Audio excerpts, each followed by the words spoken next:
Good morning, traders. It's the 27th of February. We are Signal Centre talking bull. I hope everybody had a great weekend. I'm Joe, joined by Steve, who is recovering from all his birthday celebrations. How you And doing, the Steve? Peloton bike, yeah, more And the recovering Peloton from bike. going on the Peloton this morning. The celebrations were easy compared to that. A good way to start the week, though, Steve, getting your exercise done. So well done to you. Okay, let's get on with it then, shall we? So fair amount of headlines over the weekend and into this morning that are impacting markets. So we'll do our best to run through as many of those as possible. As always, if anybody's watching the streams on the various channels, please feel free to participate. Let us know what markets you're looking at, and we'll do our best to cover and give you an opinion on as many as we can. Okay, so headlines. The higher than expected US PCE data came out on Friday. The index recorded a 0.6% increase for January, with the annual increase strengthening to 5.4 from 5.3%. The core index also increased 0.6% on the month, compared with expectations of 0.4%. The year-on-year increase strengthened to 4.7% from 4.6%, and that was significantly higher than the market expectations of 4.3%. Given that the PCE index is a core inflation metric for the Federal Reserve, the stronger than expected reading reinforced market fears that the Federal Reserve would have to take more aggressive stance with regards to raising interest rates. So therefore, the tone overall remained fairly hawkish. The Cleveland Fed president stated that inflation is still too high. The Fed Governor Jefferson stated that the current pace of wages increase is not consistent with 2% inflation. However, there was a slightly less hawkish tone from the St. Louis Fed president, who stated that the economy may fall under the rubric of credible disinflation. So as a result of this, there was some fragile risk appetite on Friday. Equities dipped. Wall Street equities dipped after the US data, with the S&P back below the 4,000 level, and global markets were also on the defensive with fragile risk appetite. The dollar jumped to 7-week highs following the PCE prices data, with the currency, as I say, hitting fresh 7-week highs. The Bank of Japan rhetoric stays dovish. Over the weekend, the Bank of Japan Governor Kuroda stated that he is resolved to maintain an ultra loose monetary policy. The governor nominee Ueda stated that there will need to be higher trend inflation for the central bank to adjust monetary policy. So looks as though they're sticking to the script there. The Bank of England also remained dovish. Ten Rayro, one of the policy committee members, stated that the impact of energy price shocks and the lag in monetary policy brought the risk of raising borrowing costs too high. So suggesting that rates should maybe stay where they are for the time being. And finally, we've got some expectations surrounding the UK-EU deal. There are strong expectations that the UK and the EU will reach a deal in the Northern Ireland Protocol on Monday, with Prime Minister Sunak and the EU Commissioner President von der Leyen stating that, actually, they're going to be holding a press conference later in the day. So we're expecting to get some resolve on that. A reaction from the Northern Ireland DUP and Conservative MPs will be closely watched. So plenty going on in the markets. So Steve, let's start off with a look at the cryptocurrency markets, which of course have been trading throughout the weekend. No rest for those guys. Let's have a look at how things are shaping up there. Yeah, sure, Joe. Let's take a look. Just share my screen. Here we go. Going to take a look at Bitcoin first. Though, as we're starting the week, let's look at how it fared last week. Obviously, previous week was very bullish, and we moved all the way up towards the resistance at 25,400. Last week, however, we did manage to post a slightly higher high. Didn't quite get above that 25,400, but stalled in front of it and reversed sharply lower, leaving us a little bit undecided, a little bit of indecision creeping in on the weekly chart. So it's a real sort of potential now of, are we sort of at the top of the range, or are we sort of like building up for an extended move higher, which this does look like a bit of a bottoming formation on the weekly chart. So overall mildly positive, but obviously, you know, my long-term view on Bitcoin remains negative. On the daily chart, we can see that we had 5 days of negative price action since hitting that intra-week high and the pullback lower. Sunday, we had a positive day Sunday. So on the short-term chart, we've formed a morning doji star formation or a morning star formation. There's a morning star there, 3-candle formation. We're on the back foot a little bit at the moment, but yeah, potential for a little bit of a relief rally on Monday. Shorter term charts, 4-hour chart, we're below the cloud, so we've broken slightly negatively, and we're forming the opposite type of formation on that 4-hour chart, an evening star formation. Very similar to it, not exact. I've broken, let's take a look at the hourly chart. The hourly chart has broken above the cloud and looking a little bit more positive. So a little bit mixed, but overall short term, I feel a little bit more positive towards Bitcoin at the moment. So probably a good time to sell it because I'm never positive towards Bitcoin. Ethereum has really sort of like tried to challenge the resistance we got at 1650. Didn't quite get there, and this is like more of a short-term resistance on the hourly chart. Let's take a look at the daily chart to get a little bit more of a handle on where the major resistances are, and we know it's at 1730. We've broken down from there. We've stalled. We can see that the automated Elliott wave theory that's populated on this chart is saying we're in the A leg of a correction. The correction should be ABC, so we should expect a rally up to be 61.8% of the sell-off, and then down a little bit further, more of a deeper dive down to the C leg. So a little bit of a corrective phase on Ethereum, but this very short-term chart slightly bearish. And Ripple remains under pressure. This doesn't seem to be sort of following the script when it comes to everyone follow Bitcoin. It really is under pressure with this downward trending resistance line.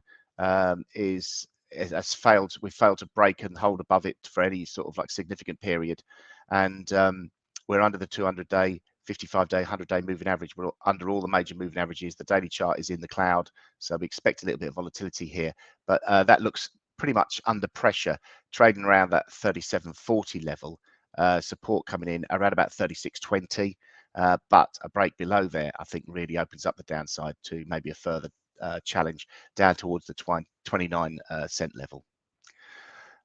Moving from cryptos into commodities, gold is remains under pressure. We saw this last week. Did okay on a gun-to-head trade idea on Thursday on that. Didn't quite hit the target, but got the move right. So we've continued this move lower.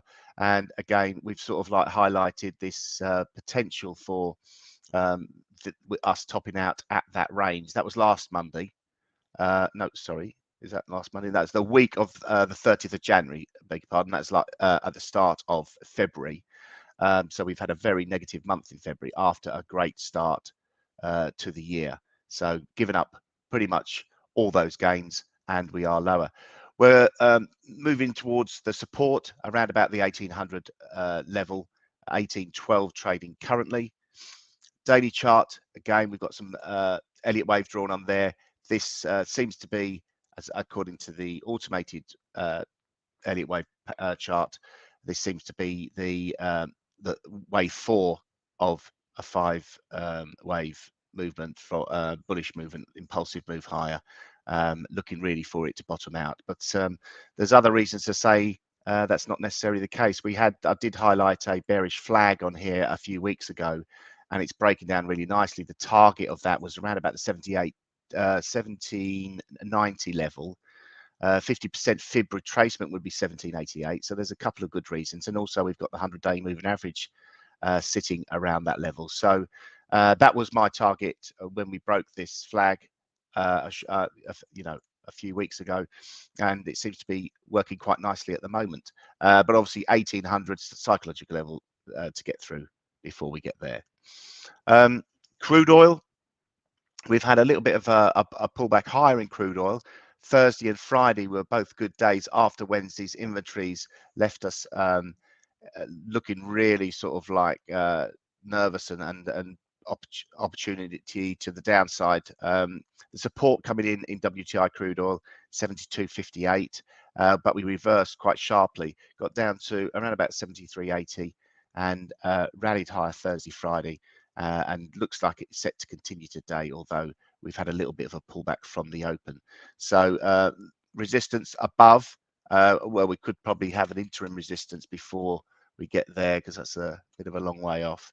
But somewhere around this area, with a lot of moving averages and swing highs from last Monday and Tuesday: 77.64, 80.70, and 82.60, and the support below 72.58 and 70.21.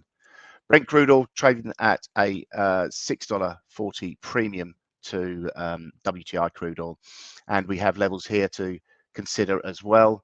And obviously bouncing off that low from Wednesday, then we've got 80.31 support, $79 support, 77.60 and 75.26. They're the levels to watch on the downside.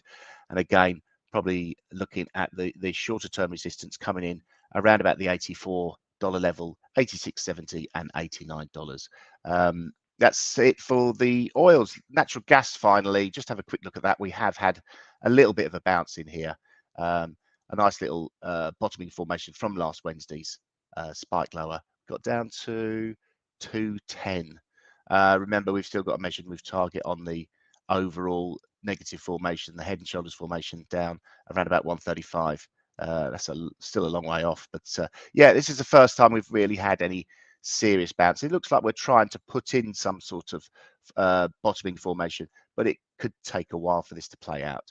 A break above the 269 level would open up that upside, and I'd expect a more aggressive rally higher. We've still got a big old gap on the chart up at the $4 level, but I would expect that anytime soon.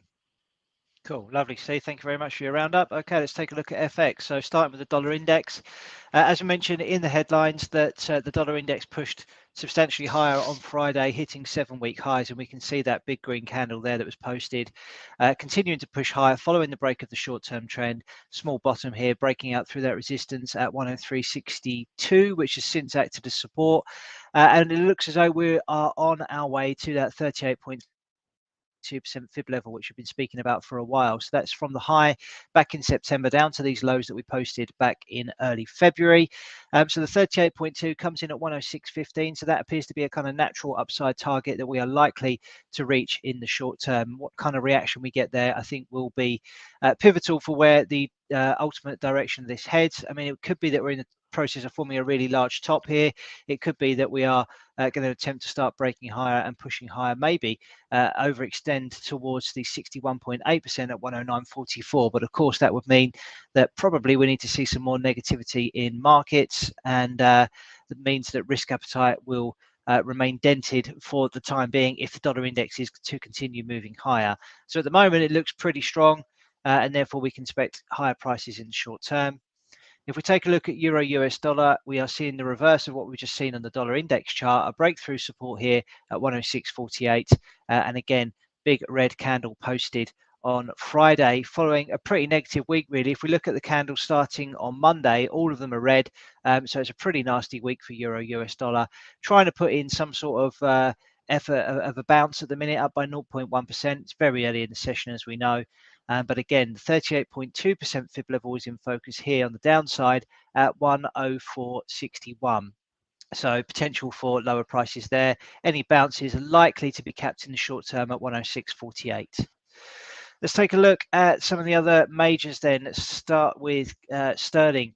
So this is holding up reasonably well, given that we've got the chat around the EU deal happening. So that seems to be holding sterling up at the moment. But if we look at the key low that we posted on Friday the 17th, we can see that prices are holding around that level at the moment. Below that, we've got this previous swing low from back in January. That's at 118.41. Now, if that breaks, what we will then confirm is a double top pattern. So we've got these red arrows highlighting a potential double top. The neckline of that pattern comes in at 118.42. If we break below that, then it looks pretty certain that we'll go on to reach the 38.2% fib level at 116.48. So it is only a potential for the time being. Maybe today could be a crucial day, depending on what happens with the UK-EU deal. So we'll keep an eye out for that. No set time from what I've seen on the press conference. It will happen at some point today, but not entirely sure of the exact time. Let's take a look at dollar yen. So strong dollar movement on Friday, coupled with yen weakness. We're into a 38.2% fib level of this entire down move here, which started back in October. So prices were capped within this bearish channel. We then saw a consolidation triangle which broke out to the upside, and now prices are reaching that 38.2% fib level. A little bit of a stall so far, but all in all, it looks pretty strong. Potentially a reasonable looking bottom pattern forming here as well on dollar yen, which would suggest maybe higher prices over the short to medium term. Bringing the 50% fib level into focus as well, that's at 139.58, because if we do break above this 38.2, then that's likely to be the next upside target. Let's take a look at dollar Swiss. So broken out of the bearish channel here, did that on Wednesday the 22nd, where we saw the first close above that line at 92.90, and prices have been pushing to the upside ever since. We are higher today on this pair as well. Again, 38.2% fib level being the short-term target at 94.75 in this instance. Let's look at dollar CAD. Pretty range bound, to be honest, this market. It has broken out of some resistance here at 135.03, but being capped again at this kind of big band of resistance here. So pretty range bound, these two kind of cancelling each other out. So limited opportunities on that, I think. Of course, if you do want to trade the ranges, then you want to be looking to sell into these major resistances and buying around these major supports. Let's take a look at the commodity currencies then. Let's take a look at Aussie versus the US dollar. That's pretty bearish indeed. So the 38.2 was hit pretty early on this on Thursday last week. Prices have melted through that level on Friday with a big bearish candle, posting lower prices as well today. Now the 50% fib level comes into focus, and we can see there's a few touch points along this level, although it wasn't a 50% fib level at the time, because obviously we're going from this low to this high. But you can see there is some price action around here that's previously acted as support, so that may well do the same again. That comes in at 66.64. Let's take a look at New Zealand dollar, US dollar. New Zealand dollar been really weak indeed, and we can see here that we formed a kind of top pattern here. Let's just bring up some arrows to mark this. So we've got a top here.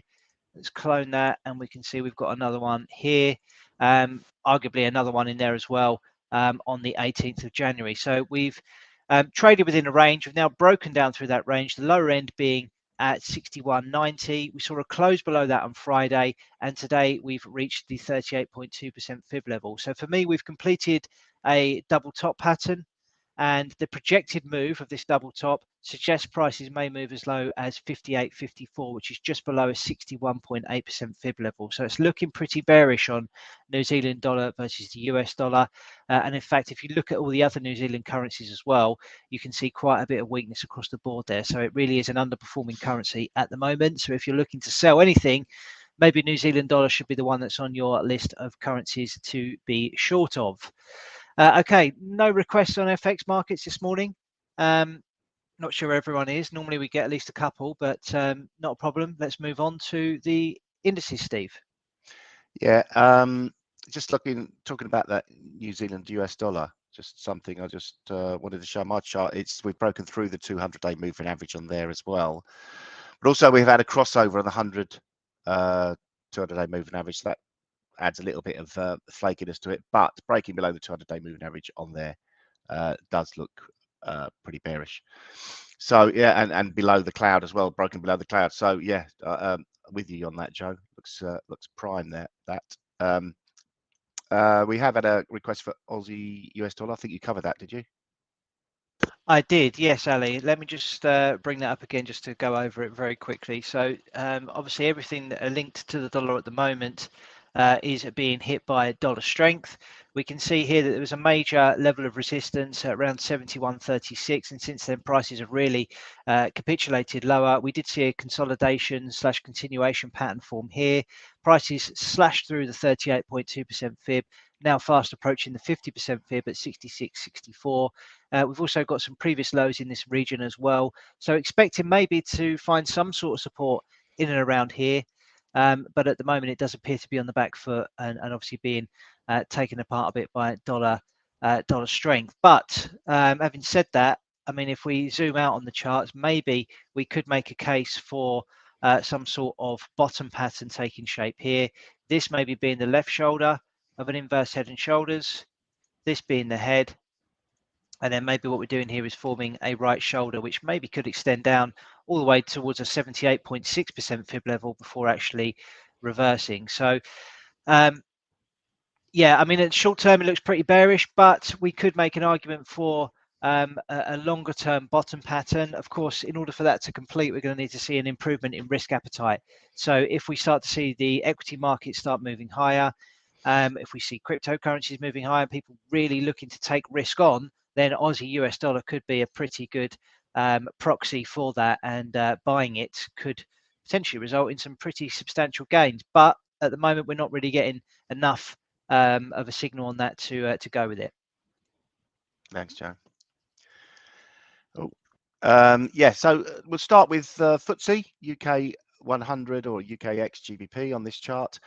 We've had the impulsive move higher, and we were looking for a fifth wave, and we're getting the correction from that now. So but over the last I would say week, we've seen the dips being bought into. 78, 75 has acted as quite a good support there on a couple of occasions, and we've had off to a decent start this morning. Obviously, we've had the golden cross on this, and it still looks positive to me. FTSE seems to be bucking the trend really compared to other indices, or leading the way.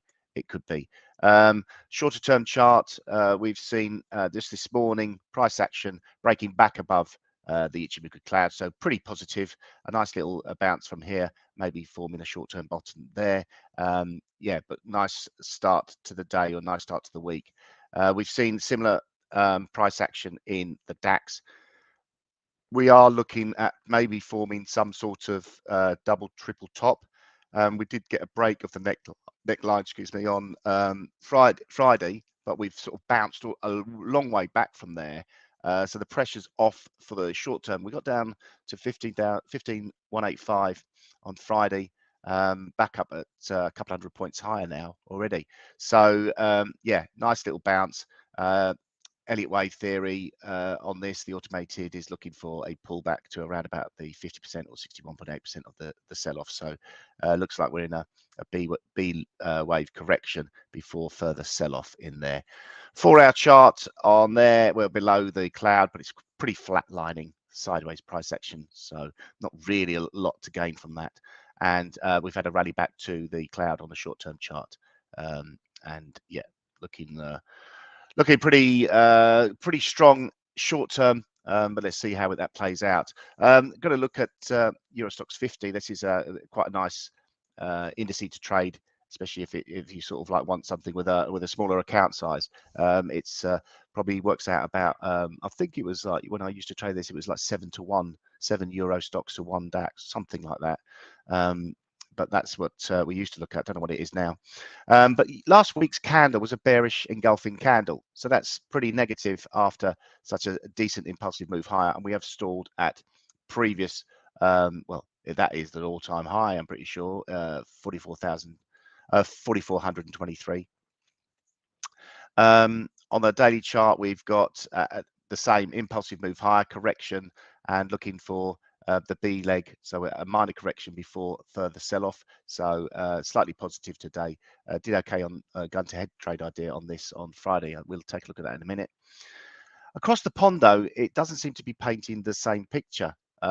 We seem to be breaking down from the highs, and if we look at well, this was the weekly chart. I was saying we were in a bit of a triangle formation. We've broken to the downside of that quite aggressively. Still got a bit of work to do if we want to really put market under pressure. 32,500 is really around about where we will find support, and maybe that's the level to really focus on. If we break below there and close below there, then we really are in a more serious correction. Short-term charts, the hourly and the 4-hour, all below the cloud. On the daily chart, as I say, we've been under pressure all of last week and into Friday. Broke down through the previous support level around about 32,900. We're trading just around there now, so still got to confirm whether we have broken that or not. 200-day moving average coming in at 32,362. That may be a level to look at. Nasdaq again, sort of like double top formation really on here. The neckline 12,200 we broke cleanly below that last Tuesday and have remained below it for the most part. and extended lower down towards the 200-day moving average on Friday, bounced a little bit from there. So a little bit of a light relief we're seeing on the US markets, but they still feel very under pressure in my eyes. The Elliott wave automated chart showing that this looks like a fourth wave correction. And S&P pretty much the same, double top formation, broke the neckline. 4,050 was the neckline, and that was a much more comprehensive and serious break. And we've got down to the 200-day moving average. We've had a little bit of a bounce off there. 39.40 is the support, 100-day, 200-day moving average, and the cloud. So that's really the support level to watch at sort of like a range of 39.25 to 39.40. A break below there, we'll start to really sort of like ask questions on the sustainability of the US markets. So yeah, definitely ones to watch and quite exciting. Yeah, absolutely. Thank you very much, Steve. So let's kick on now to the gun to the head trade. So this is where Steve and I pick trade ideas on the stream as if we had a gun to our head. What would we trade right now? The ideas must have risk reward ratios better than 2 to 1. They must, of course, have stops and targets. The ideas are placed at market, and these ideas are closed out at 9 p.m. UK time, or when the stops or the targets are reached. Now we're trading these with a live account. Since the start of 2023, we put £2,000 into a trading account, risking 1% each per trade, so up to 2% per day, in the hope, obviously, that we can make a reasonable profit in that time. Win rates around about 40, low 40% at the minute. Our sort of historic average is probably around maybe a little bit higher than that. So we hope that over the course of time, this will correct itself and we'll be able to get back on course. At the moment, we are slightly lower on the balance. But on Friday, Steve picked a nice winner. He was going short of the Euro Stoxx 50. As he mentioned, one of the challenges with a smaller account is that you can't often trade a lot of the indices because you need a minimum sort of contract value or contract size, and that can mean that sometimes you're taking much bigger risks than your account will generally allow. So Euro Stoxx offers a bit of an option there because it's a lower valued index. We can see there it's trading at 4227 as opposed to the DAX, which is I think about 4 or 5 times that at the minute. So Steve went short of Euro Stoxx, looking for a short-term top. If we click that play button, we can see that he nailed the target pretty early on in the session for a 2.26R return. So well done to you, Steve. Collapsed well beyond that by the end of the session, Yeah. but you know, that's trading, that can happen. But yeah, nice win, Steve. Well done. My one wasn't as successful. I don't even think I've got it on the stream here, but I was selling Euro Sterling and got stopped out. So that was a minus 1R loss. Okay, so Steve, we've got to pick some new ideas today. Anything taking your fancy? I've got one ready if you want me to go. Yeah, please go ahead, Joe, because I'm struggling a little bit. Monday morning blues, I suppose. Yeah, okay, let's take a look then. So I'm going to look at New Zealand dollar versus the US dollar. Highlighted on the daily here that we've completed a double top formation on the breakthrough support at 61.92. So we've got one top here, second top here. We've arguably got a third in there, so maybe even a triple top. But the neckline of the pattern, whichever way you look at it, was at 61.91 or 61.92. We broke that on Friday. We're below it at the moment. We're trading at a 38.2% fib level. So there is potential that we could find some support here. But what was really interesting to me on the intraday price action is that we can see it's been a pretty nasty move to the downside. Over the last few hours, we've arguably formed a bit of a continuation pattern here. So maybe a bearish flag. We've broken down through that. We've seen a nice retest of the bear flag. So providing an opportunity to enter for me. So I want to sell that at market, Steve, with a stop loss just above these highs here at 61.77. So just round that up, 61.77. My target is actually a 50% move, a 50% fib level, and just bring that up. I've got a few annotations going on here, but basically this entire up move here that started back in October to the highs that we posted in Feb, 50% fib level is down at 60.22. So it's a 5.5R return potentially on that today. So pretty punchy stuff. Nice one, like it, Joe. I'd say quite unlikely that we'll get that today, but you never know. You've got to be in it to win it. If we look at Steve's trade idea on Euro Stoxx on Friday, that really did follow through to the downside. So maybe we'll see something similar today, hopefully anyway. Yeah, that'd be good. I mean, I could have easily sort of achieved a 4 or 5 to 1 reward if I did nail the bottom. So yeah, anything's possible. Indeed. So take a look at I wanted to sort of try and stick there. You can see we've got Joe's trade on short, looking to take profit at 60.22, stop at 61.77. He's short now. Really sort of feels like a little bit of a corrective day for the indices. Whether this continues or not is another thing. But we look like we've got a short-term bounce going on. So sort of like for me, that sort of like rules it out a little bit for the timing of it. You're waiting for markets to pull back to better levels, maybe to sell into, or things like that. So yeah, I'm struggling a little bit. I might have to. The one market that I did sort of think potentially was silver on the downside, and the thing I looked at was probably looked at this, really trying to get a little bit of inspiration from the sort of like acuity new sentiment analysis, and this looks like we've seen a huge drop in sentiment over the weekend on silver. This is like over the last 24 hours. It's been bullish sentiment over the last 24 hours. News volume fear index has spiked higher on that, but 8 hours ago we got a negative 50% confidence. So it is a sort of like over the next 9 hours that prices will move lower. And yeah, so I was thinking about maybe going with silver to the downside, only because gold has some good support levels just in front of it, and seems to be the driver. So let's take a look at silver and where we can get some good risk reward on. So looking for this to continue. In fact, we're in the middle of a mild pullback at the moment, so it's like maybe prime for setting shorts. We can see there's been some sideways price action previously, so we should find some decent resistance around there. So looking just obviously on a short-term basis, something along the lines of, if I'm getting short at these levels, maybe the stop can be around about the 20.93 level. Just set it up initially, and targeting a move lower to, well, let's take it to nice 3-1. Something like that would be a 3-1, looking for a target around about the 2032 level. So I'll try and go for that. See if I can get it on the without. Yeah, should have no problem getting this one on. We're looking at taking a 1% risk, 1854, as you see there. The stop loss on this, I'm looking at 20.92. So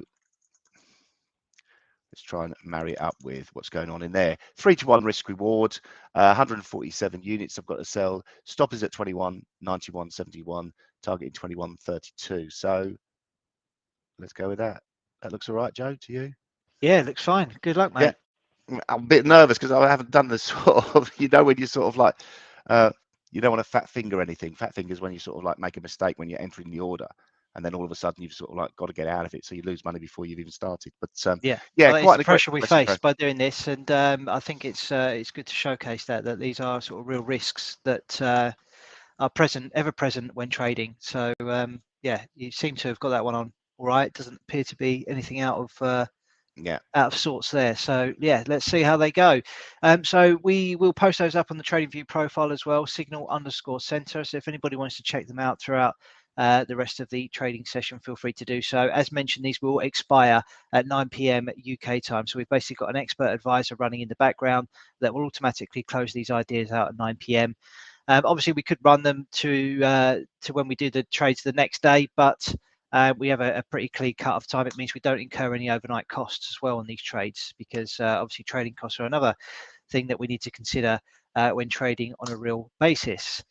Okay, day ahead. So we've got US durable goods due out today at 1:30 UK time, and overnight we've got the Bank of Japan governor nominee Ueda testimony. So he spoke last week as well. There's a little bit of market moving action, particularly with regards to yen as a result of that. So if you've got any yen exposure overnight, do be careful of that. And then for the rest of the week, we are straight into some high impact data. We've got the US ISM manufacturing index and the services index over the next few days. And on Friday, we're going to have the non-farm payroll. So yeah, plenty to keep us interested this week. Obviously, we've got month end tomorrow, shorter month in February, which means that we could see some choppy price action as a result of that as well, as we see big banks and institutions start positioning to dress up their month end balance sheets. Okay, so let's leave it there, Steve. Hope everybody's had a great weekend and enjoyed today's stream. We'll be back tomorrow with some more, and have a great day ahead. Yeah, cheers all. Bye-bye.